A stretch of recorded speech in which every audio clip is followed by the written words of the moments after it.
Hey guys, நான் உங்கள் சபி. நம்ம புது அவன் வாங்கியிருக்கோம், உங்களுக்கு நல்லாவே தெரியும். இந்த அவனில் என்ன பண்ணலான்னு பார்த்தா, ஃபஸ்ட்டு பீஸா நம்ம பண்ணியிருந்தோம் இல்லையா. இன்றைக்கி வந்து நம்ம கிரில் சிக்கன் பண்ண போகிறோம். இது கிரில்லாக தந்தூரியான்னு எங்களுக்கு எதுவுமே தெரியல. வீட்டில் இருந்த மசாலா ஃபுல்லாக வச்சு ஏதோ போட்டு வச்சுருக்கோம். ஆனால் வந்து அவுட்புட் என்னவோ நல்லா தான் வந்துருந்துச்சு. இந்த கிரில் சிக்கன் பண்ணும்போது நான் என்ன சொன்னேன்னா, நல்லா கட்டிக்கலாம், நல்ல இரும்பாக வாங்கி கட்டிக்கலாம். இரும்பு கயிறு மாதிரி இரும்பு ஒன்று இருக்கும் இல்லையா, அதை வச்சு கட்டிக்கலான்னு. எங்கள் கேங்கில் ஒரு பைத்தியம் இருக்குது. அந்த பைத்தியம் தான் நான் சொல்லிச்சு நூல் வச்சு கட்டிக்கலாம் அப்படின்னு சொல்லிச்சு. ஆனால் அந்த சிக்கன் என்னவோ ஓவர் வெயிட்டு. அதனால் ஓவர் வெயிட்னால வந்து அது கீழே திருப்ப முடியல. அது பாருங்களேன், அது திரும்பும் போது வந்து கால் வந்து இடிச்சிக்கிட்டே இருந்துச்சு. அதுக்கு வேகிறதுக்கு முன்னாடியே எல்லாருமே வந்து சிக்கன் நல்லா இருக்குது, வாங்க எடுத்து சாப்பிட்லான்னு சொல்லிட்டு இருந்தாங்க. ஆனால் எனக்கு நல்லாவே தெரியும், ஏன்னா இது ஃபுல் கோழின்றதால இது வந்து முழுகிறதுக்கே நல்லா வேகிறதுக்கே ரொம்ப லேட் ஆகும் இல்லையா. அதனால் எனக்கு தெரியும், நான் போங்கடா அப்படின்னு சொல்லிட்டு போய் படுத்து தூங்கிட்டேன். என் ஃப்ரெண்டு ஒருத்தி என்ன பண்ணான்னா, ஓப்பன் பண்ணி வேற பார்த்துட்டு இருந்தா. அதுக்கப்புறம் சரி நான் இல்லை இது செட் ஆகாது.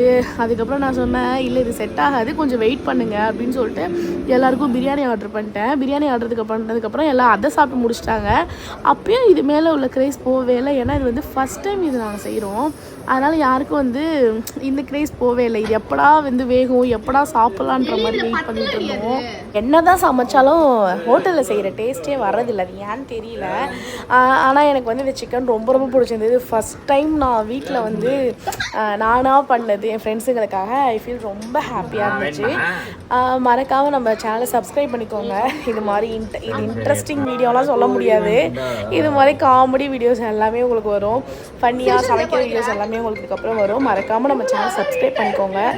ஏன்னா நம்மளோட 2 சேனலுமே டர்மினேட் ஆகிடுச்சு. ஒரு சேனலில் 17K சப்ஸ்கிரைபர் இருக்கும்போது நான் ஃபோனை தொலைச்சிட்டேன். மெயில் ஐடி பாஸ்வேர்டு எதுவுமே தெரியாது. இன்னொரு சேனல் வந்து 100K சப்ஸ்கிரைபர் இருக்கும்போது நான் மூவி எடுத்து போட்டு அது டர்மினேட் ஆகிடுச்சு. இந்த சேனலை ஒழுங்காக கொண்டு போகணும்னு நினைக்கிறேன். மறக்காமல் சப்ஸ்கிரைப் பண்ணிக்கோங்க. சப்ஸ்கிரைப் பண்ணுறதால உங்களுக்கு என்ன யூஸ்னால், கண்டிப்பாக நம்ம வந்து 1 மில்லியன் வந்ததுக்கப்புறம் 3 கார் கிவ்அவே பண்ண போகிறோம். அந்த கார் கிவ்அவே பண்ணுறது உங்களுக்காக கூட இருக்கலாம். அது இல்லாமல் நம்மளோட சப்ஸ்கிரைபர் எல்லாருக்குமே மாதம் இந்த சேனல்லேருந்து ஏர்னிங்ஸ் வந்ததுக்கப்புறம் நம்ம கிவ்அவே பண்ணுவோம், நிறைய கிவ்அவே பண்ணுவோம். எனக்கு அதுதான் ஆசை. இந்த சேனல்லேருந்து வர இன்கமில் அட்லீஸ்ட் ஒரு 40% நான் வந்து என்னோடய சப்ஸ்கிரைபருக்காகவே கொடுக்கணும்னு நினைக்கிறேன். கண்டிப்பாக மறக்காமல் சப்ஸ்கிரைப் பண்ணிக்கோங்க.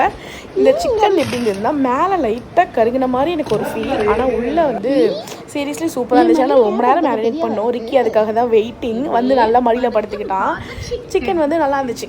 சாப்பிட்டதுக்கு வந்து ஃபீல் ஓகே. வீட்டில் எனக்காக ட்ரை பண்ணலாம். சிக்கனுக்காக தான் வெயிட் பண்ணுறேன், எனக்கு தெரியுது. ஆனால் நீ மசாலா சிக்கன் சாப்பிடக்கூடாது.